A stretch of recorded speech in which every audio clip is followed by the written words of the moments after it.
இப்பொழுது நிருபம் 7ஆம் அதிகாரம் 6ஆம் வசனத்துக்கு திருப்போம். ரோமர் 7:6.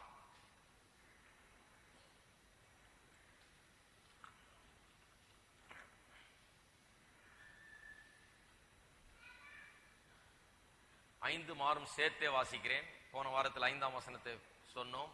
5 மாறும் ஒரே ஸ்டேட்மெண்ட், ஒரே காரியத்தை அங்க சொல்லுகிறார். 2 வசனமாக இருக்கிறது. இந்த ஒரு ஸ்டேட்மெண்ட் ஒரு பகுதி போன வாரத்தில் பார்த்தோம். 2ஆம் பகுதியை இப்பொழுது பார்ப்போம். 6ஆம் வசனத்தை மட்டும் படிக்க போகிறோம். 5 6 கலந்து வாசிக்கிறேன். நாம் மாம்சத்துக்கு உட்பட்டிருந்த காலத்தில் நியாயப்பிரமாணத்தினாலே தோன்றிய பாவ இச்சைகள் மரணத்துக்கு ஏதுவான கனிகளை கொடுக்கத்தக்கதாக நம்முடைய அவயவங்களிலே பலன் செய்தது. இப்பொழுதோ நாம் பழமையான எழுத்தின்படி அல்ல, புதுமையான ஆவியின்படி ஊழியம் செய்யத்தக்கதாக நம்மை கட்டியிருந்த நியாயப்பிரமாணத்துக்கு நாம் மரித்தவர்களாகி அது நின்று விடுதலையாக்கப்பட்டிருக்கிறோம். இன்னும் பாருங்க, பிலீவர்ஸ் ஃப்ரீடம் ஃப்ரம் த லா. விசுவாசி எப்படி நியாயப்பிரமாணத்திலிருந்து விடுதலையாக்கப்பட்டிருக்கிறான் என்பதை குறித்து இன்னும் போதிக்கிறார் அப்போஸ்தலனாகிய பவுல். ஏனென்று சொன்னால் ஒரு பெரிய ஒரு சர்ச்சையை கிளப்பி விட்டார். 6ஆம் அதிகாரம் 14ஆம் வசனத்திலே ஒரு பெரிய கேள்வி எல்லாருடைய மனதில் எழுப்பி விட்டார். ஏனென்றால் நியாயப்பிரமாணத்துக்கு கீழ்ப்பட்டபடியால், நீங்கள் நியாயப்பிரமாணத்துக்கு கீழ்ப்பற்றாமல் கிருபைக்கு கீழ்ப்பட்டிருக்கிறபடியால் பாவம் உங்களை மேற்கொள்ள மாட்டாதுன்னு சொல்லிட்டாரு. அதாவது பாவத்தை மேற்கொள்ளுகிற ஜெயமான வாழ்க்கைக்கு அடிப்படையே என்னவாம்? நியாயப்பிரமாணத்துக்கு கீழ்ப்பற்றாமல் கிருபைக்கு கீழ்ப்பட்டிருக்கிறவர்கள், நியாயப்பிரமாணத்திலிருந்து விடுதலையாக்கப்பட்டு கிருபைக்கு உட்பட்டவர்களாக இருப்பது. இதுதான் பாவத்தின் மீது ஜெயம் இருக்கிற வாழ்க்கைக்கு அஸ்திபாரமாக இருக்கிறது. இன்னொரு வார்த்தையில சொல்ல போனால், நியாயப்பிரமாணத்துக்கு உட்பட்டிருக்கிறவர்கள் பாவத்தின் மீது ஜெயத்தை பெற முடியாதுன்னு சொல்றாரு. பாவத்தின் மூலமா பாவத்தின் மீது ஜெயம் எப்பொழுது வருகிறது என்றால், நியாயப்பிரமாணத்திலிருந்து நாம் எப்பொழுது விடுதலையாக்கப்படுகிறோமோ அப்பதான் பாவத்தினின்று விடுதலையே உண்டாகிறது என்று சொல்லிவிட்டார். உடனே எல்லாருக்கும் ஒரு பெரிய பிரச்சனை ஆயிடுச்சு. ஏன்னா 10 கற்பனையை வைத்துக் கொண்டு அதை போற்றி புகழ்ந்து கொண்டிருந்தவர்கள் இருக்கிறார்கள். அது கர்த்தருடைய கற்பனை, தேவன் கொடுத்தது, நல்ல கற்பனை, நல்ல காரியங்கள். யூதர்கள் நியாயப்பிரமாணத்தை கிட்டத்தட்ட தெய்வத்தை மதிப்பது போல மதித்து வந்தார்கள். அவர்களிடத்துல போய், நீங்கள் நியாயப்பிரமாணத்துக்கு உட்பற்றாமல் கிருபைக்கு உட்பட்டிருக்கிறபடினாலதான் பாவம் உங்களை மேற்கொள்ளாதுன்னு சொன்ன உடனே அவர்களுக்கு கல்லெறிஞ்சு கொள்ளலாமா இவர் என்ற அவ்வளவு பெரிய ஒரு கோபம் அவர்களுக்கு. ஆகையால 7ஆம் அதிகாரத்தில் அதை விளக்குகிறார். எப்படி விசுவாசிக்கும் நியாயப்பிரமாணத்துக்கும், விசுவாசி நியாயப்பிரமாணத்திலிருந்து விடுதலையாக்கப்பட்டிருக்கிறான். நியாயப்பிரமாணம் எதுக்கு கொடுக்கப்பட்டது? மனுஷனை ரட்சிக்கிறதுக்காக அல்ல. 10 கற்பனை எதுக்கு கொடுக்கப்பட்டது? அதை கை கொண்டு மனுஷன் நல்லவனா மாறுறதுக்காக அல்ல.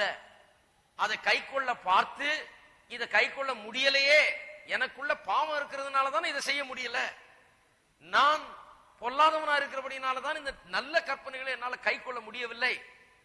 இந்த 10 கற்பனைகளை கை கொள்ள முயற்சித்து முயற்சித்து முயற்சித்து அதன் மூலமா கை கொண்டு நீதிமான ஆகிறதுக்கு இல்ல, யாருமே ஆனது கிடையாது. அப்படி அதை கை கொண்டு நீதிமான யாரும் ஆக முடியாது. அதனாலதான் 10 கற்பனை கொடுத்தாரு.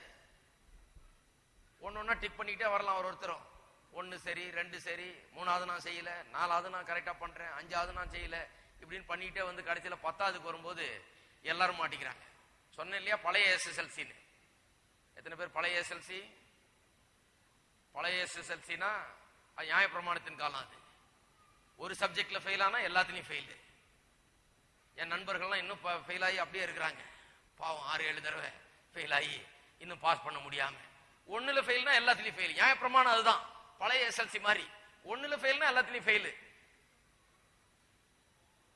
யாக்கோபு 2ஆம் அதிகாரம் 10ஆம் அதிகாரம் சொல்லுது, 1ல தவறுனா எல்லாத்துலயும் தவறிட்டோம். அதுதான் நியாயப்பிரமாணம். அதுல பாஸே ஆக முடியாது. பாஸ் ஆகிறதுக்காக அந்த டெஸ்ட் கிடையாது, ஃபெயில் ஆகிறதுக்குன்னே ஆண்டவர் வச்சிருக்காரு. 10 கற்பனையை உண்டாக்குறதே எல்லாரையும் ஃபெயில் ஆக்கி, ஐயோ நம்ம கதறி அழுது, ஆண்டவரே எனக்கு ரட்சகர் தேவை, என்னால முடியாது, நான் நல்லவன் அல்ல, எனக்குள்ள பாவம் என்னை ஆட்கொள்ளுகிறது, என்னால முடியாது, என்னை ரட்சிக்க ஒருவர் தேவைன்னு சொல்றதுக்காக தான் தேவன் 10 கற்பனையை வைத்தார். இதை புரிந்து கொள்ளாம எல்லாம் அதை தலையில தூக்கி வச்சுக்கிட்டு, நான் இதை செய்து காமிச்சிடறேனாக்கும், நான் இதன்படி நடந்து, இதன்படி நான் நீதிமானாகி, இதன்படி நான் ஒரு பிழை இல்லாமல், ஒரு தவறு இல்லாம நடந்து காண்பிக்கிறேனாக்கும்னு யூதர்கள் ஆரம்பித்து விட்டார்கள். அதனாலதான் பிரச்சனையே வந்தது. இப்பொழுது கிறிஸ்துவுக்குள்ளாக இருக்கிற விசுவாசி நியாயப்பிரமாணத்திலிருந்து விடுதலையாக்கப்பட்டவன் என்று இவர் போதிக்கிறார். போதித்துக் கொண்டே வருகிறார். 5ஆம் வசனத்தில் போன வாரத்தில் நான் சொன்னேன், நான் மாம்சத்துக்கு உட்பட்டிருந்த காலத்துல என்ன அர்த்தத்தில் சொல்லி இருக்கிறார்னு சொன்னேன். மாம்சத்துக்கு உட்பட்டிருந்த காலத்துல இன்னும் மாம்சத்துல தான் இருக்கிறோம். அந்த விதத்தில் அதை சொல்லல. மாம்சத்துக்கு உட்பட்டிருந்த காலத்தில்னா ரட்சிக்கப்படுவதற்கு முந்தின காலத்தில் பாவ இச்சைகள் மரணத்துக்கு ஏதுவான கனிகளை கொடுக்கத்தக்கதாக நம்முடைய அவயவங்களிலே பேலன்ஸ் செய்தது.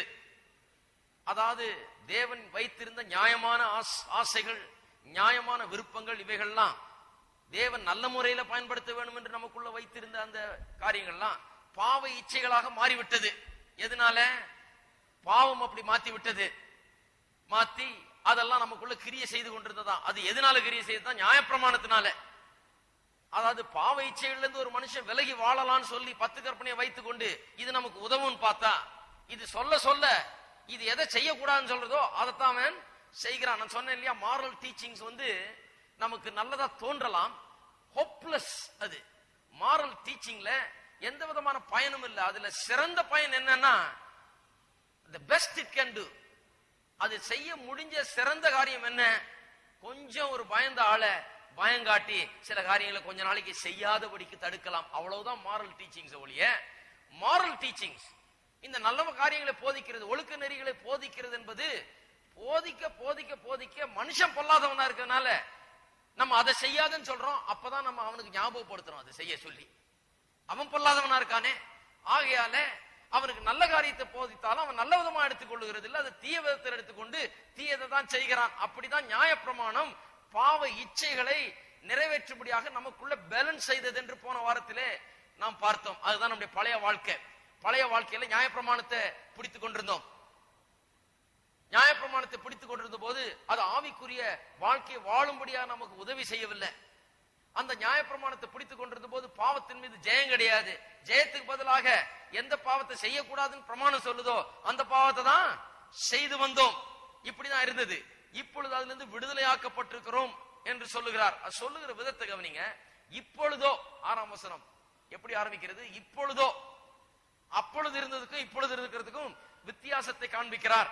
அப்பொழுது எப்படி இருந்தோம்? ரோமர் 3ஆம் அதிகாரம் 20ஆம் வசனத்திலே மனுஷனுடைய நிலைமையை முதல் அதிகாரத்திலிருந்து 3ஆம் அதிகாரம் வரைக்கும் விளக்கி விட்டு அவன் எப்படி பாவத்திலே விழுந்து சீரழிந்து கெட்டு போய் கிடக்கிறான் என்பதை விளக்கிவிட்டு 20ஆம் வசனத்தில் தேவன் சொல்லுகிறார், இப்படி இருக்க பாவத்தை அறிகிற அறிவு நியாயப்பிரமாணத்தினால் வருகிறபடியால் எந்த மனுஷனும் நியாயப்பிரமாணத்தின் கிரியினாலே தேவனுக்கு முன்பாக நீதிமான் ஆக்கப்படுவது இல்லை.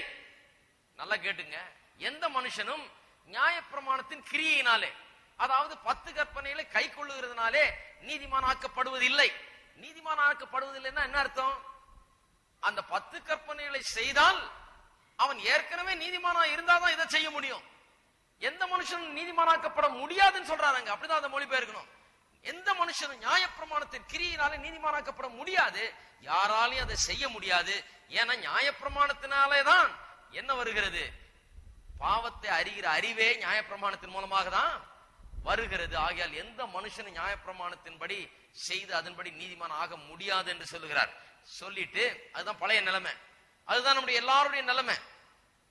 பாருங்க, நிறைய பேர் கிறிஸ்தவத்திலேயே வளர்ந்துருக்கிறாங்க, மதத்தில் இருந்திருக்கிறாங்க, ஆலயத்துக்கு போயிருக்கிறாங்க, நல்ல கொள்கைகளை வீட்டில் நல்ல டிசிப்ளின்ஸ் மற்ற நல்ல காரியங்களை கற்று வந்திருக்கிறார்கள். Morality was dot to them. நல்ல நெறிகள் அவர்களுக்கு போதிக்கப்பட்டிருக்கிறது. வீட்டிலேயும் பள்ளியிலேயும் மற்ற எல்லா இடத்திலையும் அவங்க செய்ய வேண்டிய கடமையை செய்துட்டாங்க. கர்த்தருடைய கற்பனைகள் எடுத்து அழகா இது இப்படி இருக்கணும், இதெல்லாம் செய்யக்கூடாது, இதெல்லாம் செய்யணும், இப்படி இருக்கணும் அப்படின்னு போதிச்சுட்டாங்க.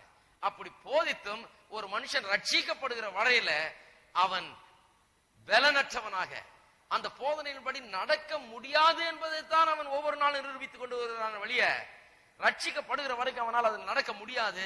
அதுதான் அவன் கண்ட உண்மை. அதுதான் நம்முடைய பழைய வாழ்க்கை. உங்களுக்கு எப்படிங்க தெரியும் கேட்கலாம். நானும் இதுலயே வளர்ந்தவன் தான், இதெல்லாம் கேட்டவன் தான், எல்லா நெறிகளையும் கற்று பழகி எல்லா ஒழுக்கங்களையும் போதிக்கப்பட்டவன். இருந்தாலும் எனக்கு தெரியும், ரட்சிக்கப்படுற வரைக்கும் இந்த நியாயப்பிரமாணத்திலிருந்து விடுதலை ஆகிற வரைக்கும் பாவத்திலிருந்து ஜெயமான வாழ்க்கை கிடையாது. 21ஆம் வசனம் சொல்லுகிறார். பழைய நிலைமை 20ஆம் வசனம், எந்த மனுஷன் நீதிமானாக்கப்படுவதில்லை. 21ஆம் வசனம், இப்படி இருக்க நியாயப்பிரமாணம் இல்லாமல் தேவனுடைய நீதி வெளியாக்கப்பட்டிருக்கிறது. அதை குறித்து நியாயப்பிரமாணம் தீர்க்க தரிசனங்களும் சாட்சியிடுகிறது. பாருங்க, நியாயப்பிரமாணம் இல்லாமல் தேவனுடைய நீதி இப்பொழுது வெளியாக்கப்பட்டிருக்கிறது. இப்ப இருக்கிற தேவனுடைய நீதி நியாயப்பிரமாணம் இல்லாமல், நியாயப்பிரமாணத்துக்கு அப்பாற்பட்டது. நியாயப்பிரமாணம் இல்லாமல் தேவனுடைய நீதி வெளிப்படுத்தப்பட்டிருக்கிறது. அதன் மூலமாக தான் ஒரு மனுஷன் நீதிமானாக்கப்படுகிறான். பழையது நாம் எப்படி இருந்தோம், இப்பொழுது நாம் எப்படி இருக்கிறோம். முன்ன எப்படி இருந்தோம்? நியாயப்பிரமாணத்தில் கட்டுப்பட்டிருந்தோம். எல்லா மனுஷரும் நியாயப்பிரமாணத்துக்கு உட்பட்டிருந்தார்கள். தேவனுடைய நியாயத்துக்கு கட்டுப்பட்டவர்களா இருந்தார்கள். அந்த நியாயப்பிரமாணம் அவர்களை ஆக்கினைக்குள்ளாக தீர்த்தது. அந்த நியாயப்பிரமாணம் அவர்களை நீதிமானாக்க முடியவில்லை. அந்த நியாயப்பிரமாணம் அவர்களுக்கு பாவத்தின் மீது ஜெயத்தை தரவில்லை. எல்லாத்துக்கும் மேலாக இந்த நியாயப்பிரமாணம் என்ன பண்ணிட்டு வந்தது? உள்ள இருக்கிற பாவத்தை இன்னும் வெளியே கிளறி கொண்டு வந்து இதை போதிக்க இத பயிற்சியில கொண்டு வர முயற்சிக்க நல்லதை நடப்பிக்க முடியாமல் உள்ள இருக்கிற பாவம் தான் வெளியே வந்தது. அதை தான் 7ஆம் அதிகாரத்தில் அப்போஸ்தலனாகிய பவுல் சொல்லுகிறார். நான் என்ன செய்யணும்னு விரும்புறேனோ அதை செய்ய முடியல, என்ன செய்ய வேணான்னு விரும்புறேனோ அதை செய்கிறேன். அது என்ன? நியாயப்பிரமாணத்துக்கு கீழே வாழுகிற மனுஷனுடைய நிலை அது. அவன் நியாயப்பிரமாணம் தெரியுது, அவனுக்கு 10 கற்பனை புரியுது, இதுதான் செய்யணும்னு. ஆனா அதை செய்ய முடியல. எதை செய்யணும்னு விரும்புறானோ அதை செய்ய முடியல. எதை செய்யக்கூடாதுன்னு நினைக்கிறானோ, தவறு என்று அவனுக்கு தெரிகிறதோ நல்லா, அதைத்தான் செய்கிறான். அதுதான் மனுஷனுடைய நிலைமை. அதைத்தான் அங்க விவரிக்கிறார் அப்போஸ்தலனாகிய பவுல். அப்ப ரட்சிப்புக்கு முன்னால நம்முடைய நிலைமை அதுதான். நல்ல காரியங்கள்லாம் செய்யணும்னு நினைச்சோம், செய்ய முடியல. எதை செய்யக்கூடாதுன்னு நினைச்சோமோ அதை செய்துக்கிட்டு வந்தோம். எதெல்லாம் நினைக்க கூடாது, மனசுல வச்சிருக்க கூடாது நினைச்சோமோ அதெல்லாம் வச்சிருந்தோம். எதெல்லாம் வைக்கணும்னு நினைச்சோமோ மனசுல எல்லாம் வைக்க முடியாம போனது. பாவத்தின் மீது ஜெயமில்லாத ஒரு வாழ்க்கை, அதிகாரம் இல்லாத ஒரு வாழ்க்கை, பாவத்துக்கு மேல வாழ முடியாத ஒரு வாழ்க்கையை வாழ்ந்து கொண்டு வந்தோம். ஆனால் இப்பொழுதோ, எல்லாரும் சொல்லுவோம் இப்பொழுதோ, இனிமையான வார்த்தை பாருங்க. அது இந்த வித்தியாசத்தை புரிந்து கொள்ள வேணும். இப்ப நீங்க இருக்கிற நிலைமை என்ன? நிறைய பேர் நினைச்சிட்டு இருக்காங்க இன்னும் நியாயப்பிரமாணத்துக்கு கீழே தான் இருக்கிறாங்க. நிறைய கிறிஸ்தவங்களை பாருங்க, மோசே தான் அவங்களுக்கு பாஸ்டரா போடணும். அவங்களுக்கு விளங்கல நியாயப்பிரமாணத்திலிருந்து விடுதலையாக்கப்பட்டிருக்கிறோம்ன்றது விளங்கல. அவங்களும் இந்த யூதரை போலதான், நாங்க மோசே எங்களுடைய முற்பிதா ஆபிரகாம் அப்படி இப்படின்னு பேசிட்டு இருப்பாங்க. இல்ல அதெல்லாம் கடந்து வந்தாச்சு. நம்ம நியாயப்பிரமாணத்துக்கு உட்பட்டவர்கள் அல்ல. இப்பொழுது நமக்கு என்ன நிலை? விசுவாசின் இன்றைய நிலை என்ன? அதைத்தான் இன்றைக்கு சொல்ல போகிறேன். ஆவிக்குள்ளான வாழ்க்கை, the life in the spirit. நியாயப்பிரமாணத்திலிருந்து விடுதலையாக்கப்பட்டு இப்பொழுது விசுவாசி ஆவிக்குள்ள ஒரு வாழ்க்கையை வாழுகிறான். அதை குறித்து தான் இன்றைக்கு போதிக்க போகிறோம். ஆகையால் தான் இங்கே சொல்லி இருக்கிறது இப்பொழுதோ. நாம் பழமையான எழுத்தின்படி அல்ல, புதுமையான ஆவியின்படி ஊழியம் செய்யத்தக்கதாக நம்மை கட்டி இருந்த நியாயப்பிரமாணத்துக்கு நாம் மரித்தவர்களாகி. பாருங்க, இவ்வளவு லாங்குவேஜ் உபயோகப்படுத்துறாங்க. இதெல்லாம் வச்சுக்கிட்டு இன்னும் விசுவாசிகளுக்கு சில நேரத்தில் விளங்குறது இல்லை. நம்மை கட்டி இருந்த நியாயப்பிரமாணத்துக்கு நாம் மரித்தவர்களாகி அது நின்று விடுதலையாக்கப்பட்டிருக்கிறோம்.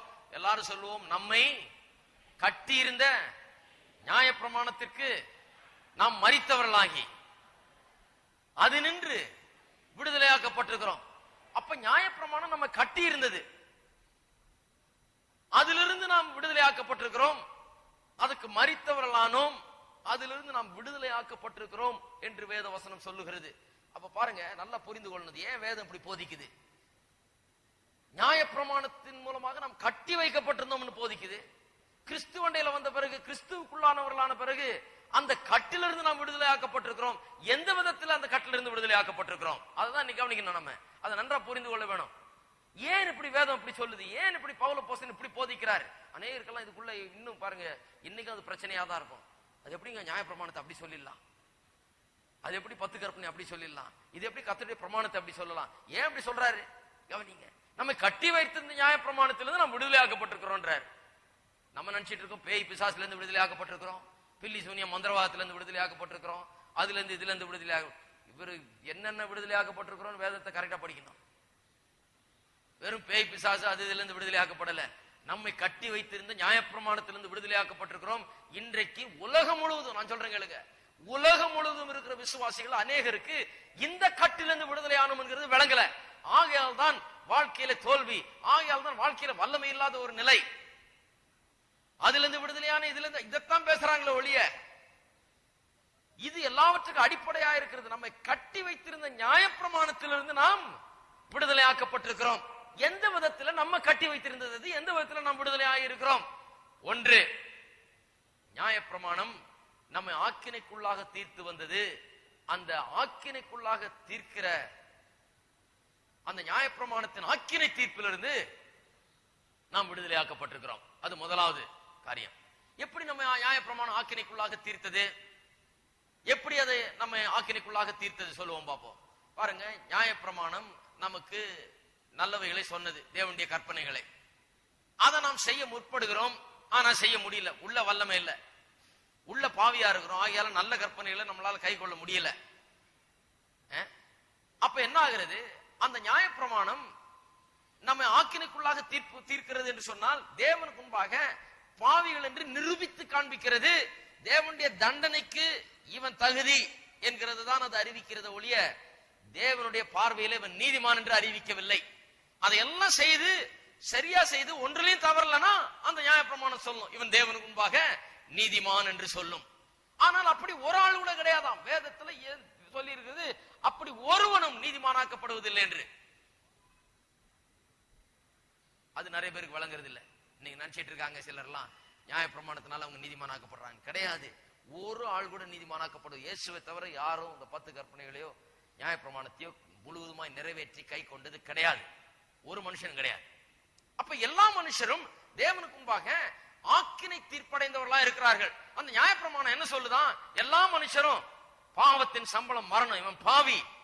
இந்த நியாயப்பிரமாணத்தின்படி இவன் பாவி, 10 கற்பனையின்படி இவன் பாவி, இவன் தேவனுடைய சமூகத்தில் நிற்க தகுதியற்றவன், இவன் கொல்லப்பட வேண்டும், இவனுக்கு சரீர மரணம் மட்டுமல்ல அவன் நித்திய மரணத்துக்குள்ளாக வேணும், நித்தியமாக தேவனுக்கு பக்கத்திலே வரக்கூடாது, இருளும் பற்கடிப்பும் நிறைந்த அந்த நரகத்தில் அவன் தள்ளப்பட வேண்டும் என்று நியாயப்பிரமாணம் அறிவிக்கிறது. நியாயப்பிரமாணம் அதை தான் அறிவிக்கிறது. நான் சொன்னேன் இல்லையா, கூடாரத்துக்கு போனா அங்க மகா பரிசுத்த ஸ்தலம் என்று இருக்கிறது. அங்க போன உடனே என்ன இருக்குதான், உடன்படிக்கை பெட்டி இருக்குது. அந்த உடன்படிக்கை பெட்டியில நியாயப்பிரமாணம் இருக்கிறது. 10 கற்பனை தேவன் கையால் எழுதி கொடுத்தது. அது பலகையில வச்சு அதுல வச்சுட்டாங்க, உடன்படிக்கை பெட்டியில வைத்து விட்டார்கள். அந்த உடன்படிக்கை பெட்டியில வைத்துட்டா அந்த பெட்டியில இருந்து அது என்ன சொல்லுது, அங்க வெளியே நிக்கிறவங்க எல்லாம் பாவி பாவி பாவி, அவன் தூரமாய் நிற்க வேண்டும். தேவனுக்கு முன்பாக எல்லாரும் பாவி பாவி பாவின்னு அறிவித்துக் கொண்டிருக்கிறது அது. ஆகையால் தான் ஆசாரியன் போய் வருஷத்துக்கு ஒரு முறை பலியிட்டு அவன் அந்த ரத்தத்தை கொண்டு போய் அந்த நியாயப்பிரமாணம் வைக்கப்பட்டிருக்கிற உடன்படிக்கை பெட்டிக்கு மேல ஒரு மூடி போட்டப்பட்டிருக்கிறது. அதற்கு பெயர் கிருபாசனம்.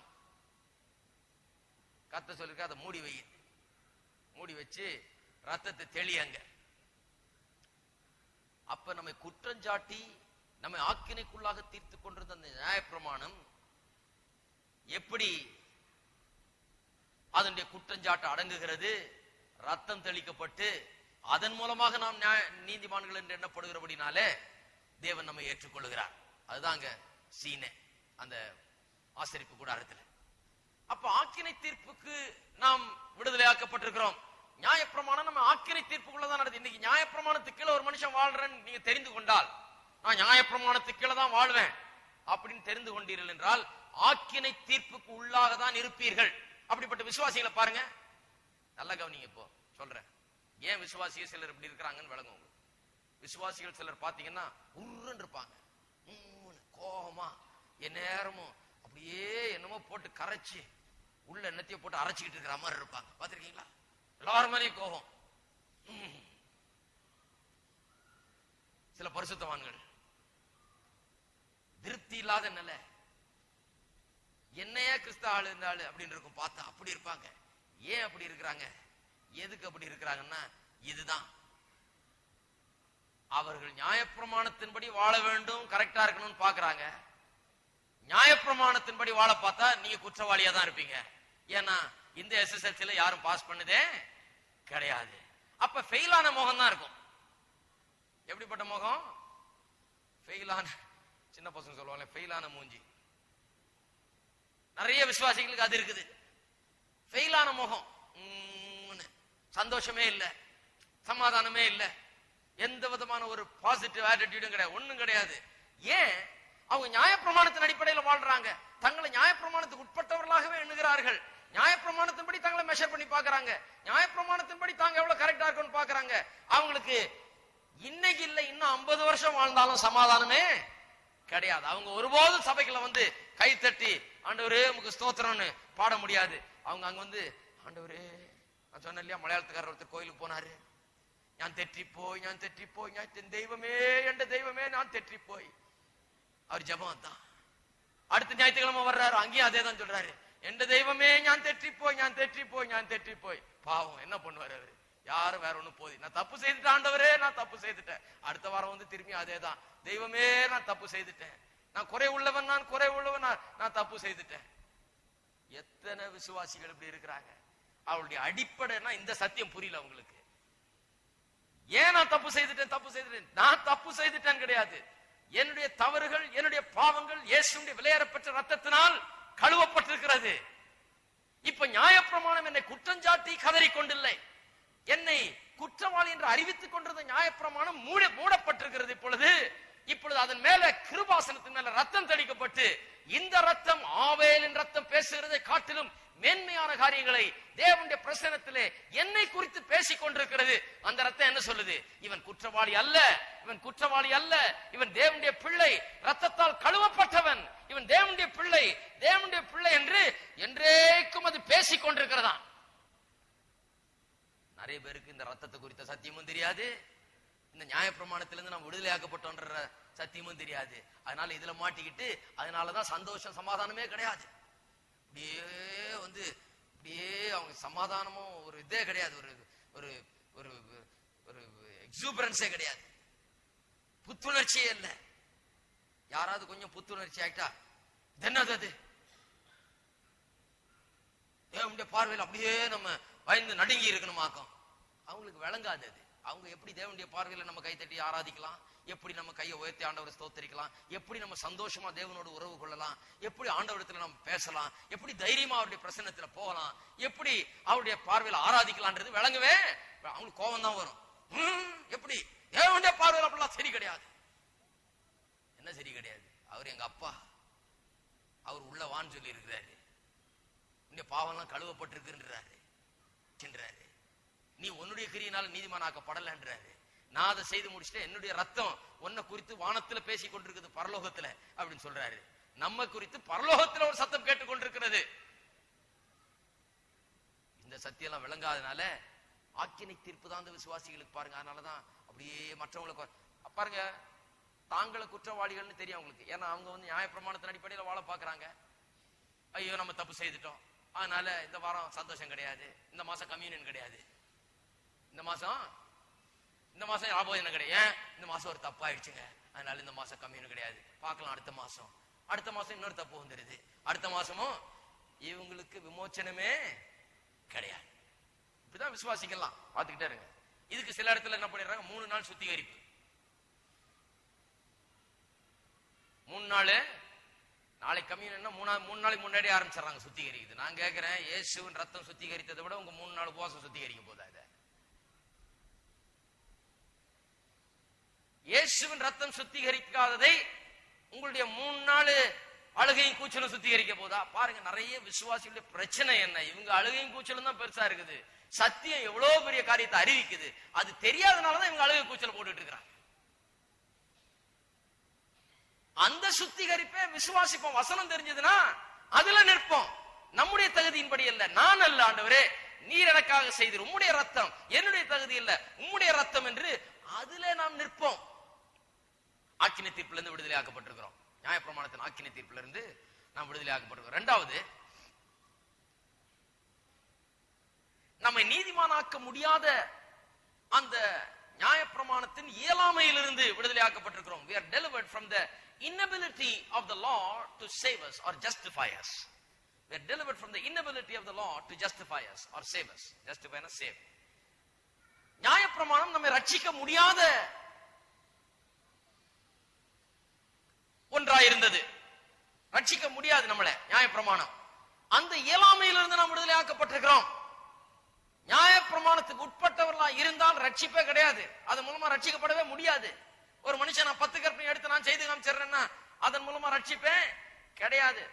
விழுந்து வாரி குப்பையை போட்டுக்கிட்டு மேல அதுதான் ஆகுமே ஒழிய ரட்சிப்பு கிடையாது.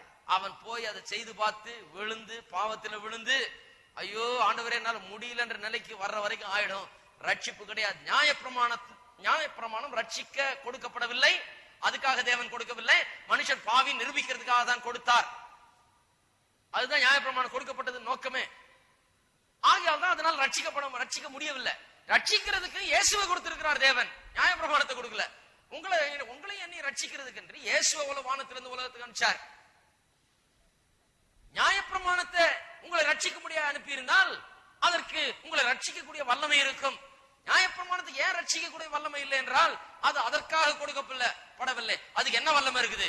நீங்க பாவின்னு காமிக்கிறதுக்கு தான் வல்லமை இருக்குது. பாருங்க எப்படி போய் மாட்டிட்டு இருக்கிறாங்க ஜனங்க. அப்ப நியாயப்பிரமாணத்தின் அடிப்படையில் வாழுகிறவர்கள் நியாயப்பிரமாணத்துக்கு உட்பட்டவர்களாய் தங்களை நினைத்துக் கொண்டு சத்தியம் தெரியாமல் அந்த ஃப்ரேம் மைண்ட்ல வைத்துக் கொண்டு அப்படிப்பட்ட ஒரு எண்ணத்தை மைண்ட்ல வைத்துக் கொண்டு மனதில் வைத்துக் கொண்டு வாழுகிறவர்கள் எப்பேற்பட்ட ஒரு நிலைக்கு தள்ளப்படுகிறார் என்று பாருங்க. ரட்சிப்பை பெறுவதே முடியாமல் போய்விடுகிறது. நாம் அந்த இயலாமையிலிருந்து விடுதலையாக்கப்பட்டிருக்கிறோம். மூன்றாவது, நியாயப்பிரமாணம் நம்மை பரிசுத்தமாக்கவும் முடியாது. ரட்சிக்க முடியாதுன்னு மட்டும் இல்ல, பரிசுத்தமாக்கவும் முடியாது. பரிசுத்தமாக்குறதுக்கு நியாயப்பிரமாணம் கொடுக்கப்படல. அந்த we are delivered from the inability of the law to sanctify us. அதான் மூணாவது. அதாவது நம்மை பரிசுத்தமாக்க முடியாத அந்த நியாயப்பிரமாணம், அந்த இயலாமை, நியாயப்பிரமாணத்தின் இயலாமை, நம்மை பரிசுத்தமாக்க முடியாத அந்த இயலாமையிலிருந்து நாம் விடுதலையாக்கப்படுகிறோம். நியாயப்பிரமாணம் நம்ம பரிசுத்தமாக்கவே முடியாது. நம்ம ரட்சிக்கவும் முடியாது, பரிசுத்தமாக்கவும் முடியாது. நல்லா கவனிங்க. சிலர் நினைச்சுக்கிறாங்க ரட்சிக்கப்பட்ட பிறகு அப்படியா? ரட்சிக்கப்பட்ட பிறகு நியாயப்பிரமாணம் என்ன பரிசுத்தமாக்குமா? கிடையாது. நியாயப்பிரமாணம் நம்ம பரிசுத்தமாக்குகிறதல்ல. ரட்சிக்கப்பட்ட பிறகு நம்முடைய வாழ்க்கையை வேறொரு அடிப்படையிலே வாழுகிறோம். அது நம்மை ரட்சிக்கவும் முடியாது, பரிசுத்தமாக்கவும் முடியாது. நியாயப்பிரமாணத்துக்கு உட்பட்டிருந்தப்ப நமக்கு விடுதலையே இல்லாம இருந்தது. அது சொல்லுகிறதை செய்வோம் என்று நாம் நினைத்தோம், ஆனால் செய்ய முடியல. எதை செய்ய வேண்டாம் என்று நினைத்தோமோ அதை செய்து கொண்டு வந்தோம். sanctification was not possible at all. பரிசுத்தமாகுதல் என்கிறது கூடாத காரியமாயிட்டு. நியாயப்பிரமாணத்துக்குள்ள இருக்கிற வரைக்கும் அந்த டைலமா தான். 7ஆம் அதிகாரத்தின் அந்த பிரச்சனை தான். 7ஆம் அதிகாரத்துல என்ன பிரச்சனை?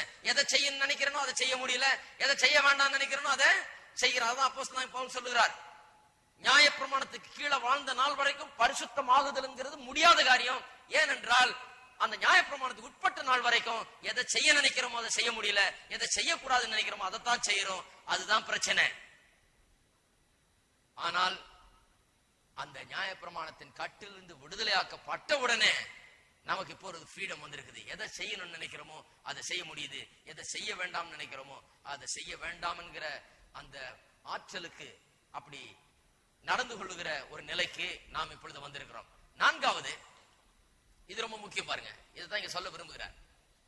இந்த நியாயப்பிரமாணம் நம்ம பரிசுத்தமாக்க முடியாது, அந்த இயலாமையிலிருந்து நாம் விடுதலை ஆக்கப்பட்டிருக்கிறோம் என்பதையும் இந்த 4வது காரியத்தை முக்கியமா இங்க சொல்ல விரும்புகிறார். அவர் என்ன சொல்லுகிறார்?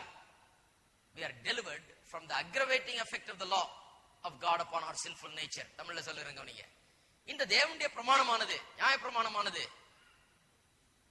நம்மை பரிசுத்தமாக்க அது கொடுக்கப்படவில்லை, நம்முடைய பாவத்தை வெளிக்கொண்டு வருவதற்காக தான் கொடுக்கப்பட்டது.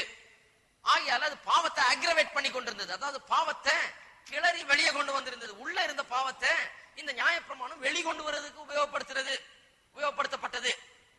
இப்ப நாம் நியாயப்பிரமாணத்துக்கு உட்பட்டவர்களாயிராதபடினாலே உள்ள இருந்த பாவத்தை இப்ப கிளறதுக்கு ஒண்ணும் கிடையாது. பாவத்திலிருந்து மீட்கப்பட்டிருக்கிறோம். இந்த நியாயப்பிரமாணம் அதை கிளறி வெளியே கொண்டு வந்து அப்படியெல்லாம் அக்ரவேட் பண்ணுகிறதுக்கு வாய்ப்பு கிடையாது. அப்படிப்பட்ட ஒரு அக்ரவேஷன், அப்படிப்பட்ட ஒரு பிரச்சனையிலிருந்து நாம் விடுதலையாக்கப்பட்டிருக்கிறோம் என்று வேதவசனம் சொல்லுகிறது. அப்ப பாருங்க, நியாயப்பிரமாணத்தில் ஆக்கினை தீர்ப்பிலிருந்து விடுதலையாக்கப்பட்டிருக்கிறோம். ஆகவே நாம் தேவன் முன்பாக இன்னைக்கு நிற்கும் போது ஆக்கினை தீர்ப்பில் நிற்கவில்லை, ஏற்றுக்கொள்ளப்பட்டவர்களாய் தேவனுடைய பிள்ளைகளாய் நிற்கிறோம். 2வது, நியாயப்பிரமாணம் நம்ம ரட்சிக்க முடியாத நிலையிலிருந்து பாருங்க, அந்த இயலாமையிலிருந்து நாம் விடுதலையாக்கப்பட்டிருக்கிறோம். நம்மை பரிசுத்தமாக்க முடியாமல் இருந்ததே அந்த இயலாமையிலிருந்தும் நாம் விடுதலையாக்கப்பட்டிருக்கிறோம். 4வது, நமக்கு உள்ள இருக்கிற பாவத்தை கிளறி நமக்கு பிரச்சனை கொடுத்து வந்தது நியாயப்பிரமாணம்.